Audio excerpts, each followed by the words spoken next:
Oi para você que está assistindo esse vídeo, tudo bem? No vídeo de hoje vamos falar a respeito da tirania. Mas antes, quero fazer uma pergunta. O Deus do Antigo Testamento era um Deus tirano? Se você não sabe essa resposta ou tem dúvidas sobre este assunto, assista esse vídeo até o final e essa revelação também será dada a você. Antes de começarmos, você precisa saber que existem muitas pessoas que dizem que Deus do Antigo Testamento é tirano e cruel. Inclusive, eu já vi pessoas aqui no YouTube ensinando que quem apareceu para Moisés na sarça ardente não foi o Criador, mas sim outra divindade. É por isso que sempre digo para aqueles que vivem assistindo vídeos, mas não estudam as Escrituras Sagradas, cuidado com quem vocês seguem. Muitas vezes as pessoas aparentam ser sábias por falar bem e tal, mas seus ensinos são heréticos e antibíblicos. Dito isso, vamos ver o que as Escrituras Sagradas nos revelam sobre este assunto. Para começarmos, vamos ler em Marcos, capítulo 12, verso 24 ao 27, onde a palavra nos diz: Então Jesus os admoestou: Não é sem motivo que errais tanto, pois não compreendeis as Escrituras nem o poder de Deus. Quando os mortos ressuscitam, não se casam mais, nem são dados em casamento, pois se tornam como os anjos nos céus. A respeito da ressurreição dos mortos, ainda não tendes lido o livro de Moisés, no texto referente à sarça, como Deus lhe declarou: Eu sou o Deus de Abraão, o Deus de Isaque e o Deus de Jacó? Ora, ele não é Deus de mortos, e sim o Deus dos vivos. Estais absolutamente enganados. Apenas nesses versos lidos, já podemos ver que o próprio Senhor Jesus citou passagens escritas por Moisés, e deixa bem claro que foi sim o eterno Deus que apareceu a Moisés na sarça, e não outra divindade. Se as pessoas refletissem ao menos um pouquinho nas Escrituras, não ficariam ensinando heresias e nem blasfemando contra Deus. Mas, agora voltando para o tema desse vídeo, vamos analisar pela palavra de Deus se o Criador era realmente um Deus cruel e tirano. Vamos começar lendo em Deuteronômio, capítulo 9, verso 1 ao 2, verso 4 e o verso 5, onde nos diz: Então Moisés comunicou ao povo: Ouve, ó Israel, hoje estás atravessando o Jordão para ires conquistar nações mais numerosas e poderosas do que tu, cidades grandes, cercadas com muros que vão até o céu. Tu conheces e tem ouvido a fama dos Enaquins, um povo muito alto e forte, filhos dos gigantes, sobre os quais se diz: Quem poderá resistir diante dos filhos dos gigantes? Quando o Eterno, teu Deus, os tiver removido da tua presença, não permitas que teu coração te diga: Ora, o Senhor me conduziu até esta terra para herdá-la e dela tomar posse por causa da minha justiça. Não, ao contrário, é por causa da própria malignidade dessas nações que Yahvé vai expulsá-los da tua presença. De fato, não é por causa de algum ato de justiça da tua parte, tampouco pela retidão do teu coração que estás entrando à terra prometida para dela tomar posse. É por causa da impiedade dessas nações que Yahvé vai expulsá-las da tua frente, e também para cumprir a palavra que jurou a teus pais, Abraão, Isaque e Jacó. Então, podemos ver aqui que Deus expulsava as nações pagãs por causa de suas práticas pecaminosas. Eles chegavam ao ponto de até sacrificar seus próprios filhos aos seus deuses. Inclusive, Deus sempre avisava seu povo Israel, não apenas uma vez ou duas, mas constantemente, para que Israel não cometesse as mesmas práticas abomináveis que os povos pagãos cometiam. Em Levítico, capítulo 18, verso 24 ao 30, a palavra nos diz: E Deus disse ao povo de Israel: Não façam nenhuma dessas coisas, pois vocês ficarão impuros, como ficaram impuros os povos que eu vou expulsar da terra que vai ser de vocês.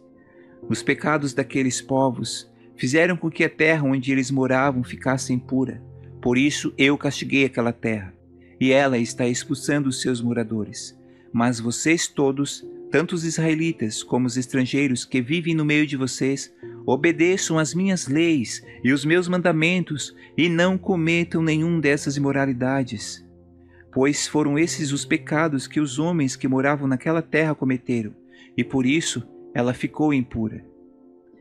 Portanto, que não aconteça que vocês façam a terra ficar impura, e que ela os expulse como fez os povos que moravam lá. Quem cometer um desses pecados será expulso do meio do povo de Israel. Obedeçam a todos os meus mandamentos, e não imitem os costumes imorais dos povos que moravam naquela terra antes de vocês. Não se tornem impuros. Eu sou o Senhor, o Deus de vocês. Se você ler o contexto desse capítulo 18, que na verdade aconselho você ler para entender melhor, você vai ver as práticas abomináveis que os pagãos estavam envolvidos. Em Deuteronômio, capítulo 18, verso 9 ao 13, a palavra nos diz: quando entrarem na terra que o Senhor, o seu Deus, lhes dá, não procurem imitar as coisas repugnantes que as nações de lá praticam. Não permitam que se ache alguém entre vocês que queime em sacrifício o seu filho ou a sua filha, que pratique adivinhação, ou dedique-se à magia, ou faça presságios, ou pratique feitiçaria, ou faça encantamentos, que seja médium ou espírita, ou que consulte os mortos. O Senhor tem repugnância por quem pratica essas coisas, e é por causa dessas abominações que o Senhor, o seu Deus, vai expulsar aquelas nações da presença de vocês. Permaneçam inculpáveis perante o Senhor, o seu Deus. E se você continuar lendo o Antigo Testamento, você vai ver que o próprio povo de Israel começou a cometer os mesmos pecados, igual as nações pagãs cometiam. Foram até piores do que os povos ímpios, na verdade. Foi por falta de aviso? Não, não foi.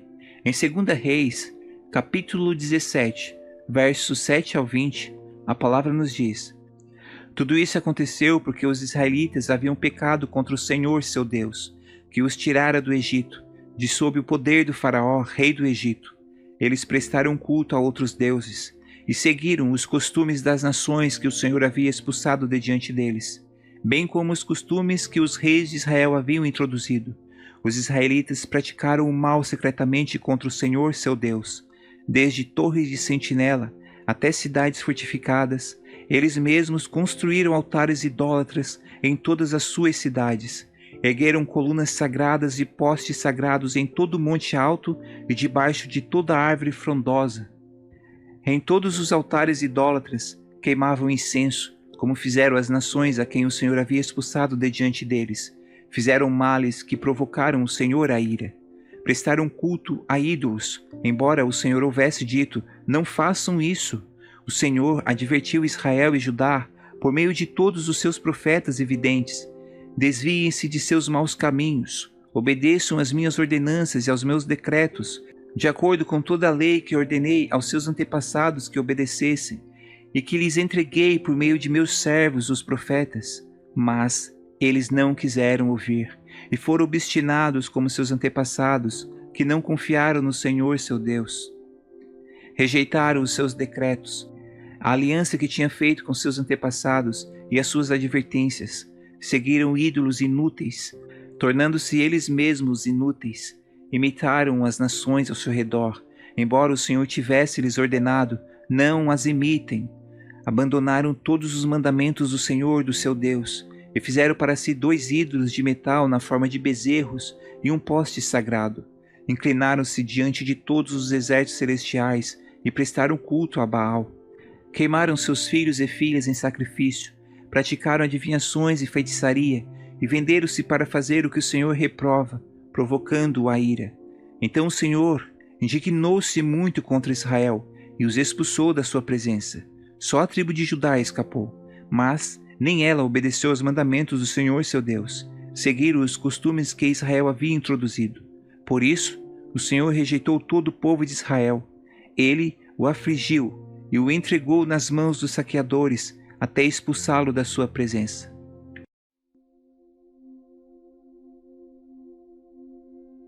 E se você é um seguidor de Jesus, você é obrigado a se perguntar: Jesus não disse para amar os seus inimigos? Por que Deus está declarando guerra aqui? Então, primeiro, por que os cananeus? As razões principais são dadas anteriormente na história bíblica. É que a cultura dos cananeus se tornou extremamente corrupta moralmente, especialmente quando se trata de sexo. Veja o capítulo 18 de Levítico. E eles também praticavam amplamente sacrifício de crianças. Veja Deuteronômio capítulo 12. E Deus não queria que essas práticas influenciassem Israel. Os cananeus tinham que desaparecer. O que levanta uma segunda questão. Deus realmente comandou a destruição de todos os cananeus como um genocídio? Então, à primeira vista, você olha as frases usadas nessas histórias. Eles os destruíram totalmente, não deixaram nenhum sobrevivente ou tudo o que respira. Mas à segunda vista, você verá que essas frases são claramente hipérboles e não literais. Então, volte ao mandamento original sobre os cananeus em Deuteronômio capítulo 7. É dito a Israel para primeiro expulsar os cananeus, mas depois destruí-los totalmente.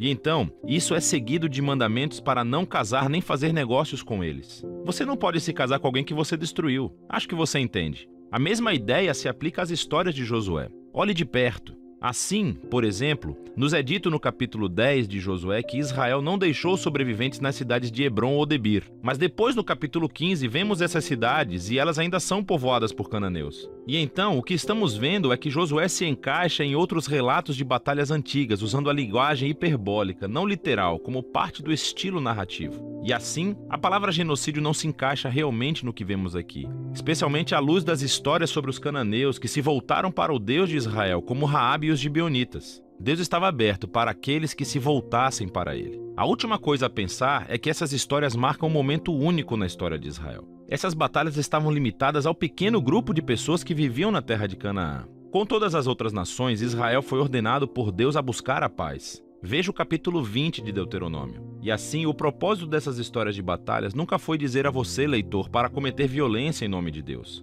Pelo contrário, elas mostram Deus trazendo sua justiça sobre o mal humano, em um momento único na história, e como ele livrou Israel da aniquilação pelos cananeus. Agora, se você vê um Deus tirano e cruel aqui por odiar o pecado, me desculpe, mas eu não vejo isso.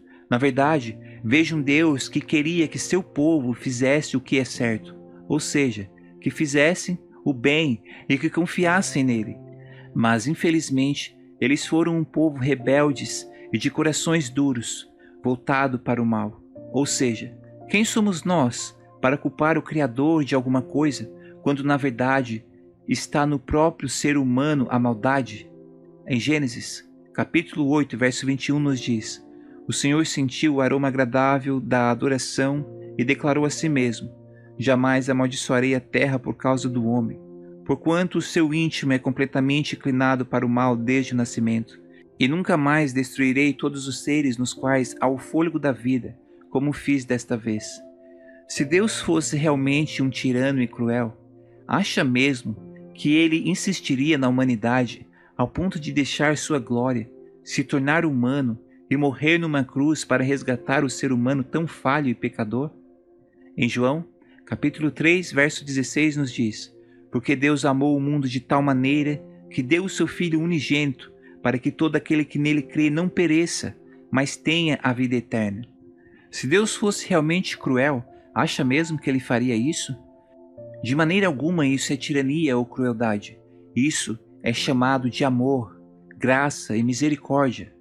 Então, respondendo à pergunta feita lá no início, o Deus do Antigo Testamento era um Deus tirano?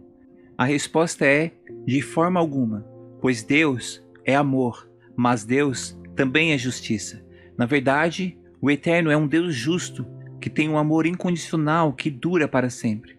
Mas para aqueles que ainda pensam que Deus é um tirano e cruel, apenas digo uma coisa: você é uma pessoa ingrata, porque nós não o amamos porque temos medo de Deus. Nós o amamos porque, pelo seu imensurável amor, ele nos amou primeiro. Só mais uma coisa para finalizarmos. Para aqueles que ensinam que Deus do Antigo Testamento não é o mesmo do Novo Testamento, pare de ensinar essas heresias e medite nas Escrituras Sagradas. Mas não queira ser sábio ao seu próprio entendimento, e sim peça discernimento ao Criador. Espero que você tenha compreendido este estudo. Deus de Israel te abençoe e Shalom.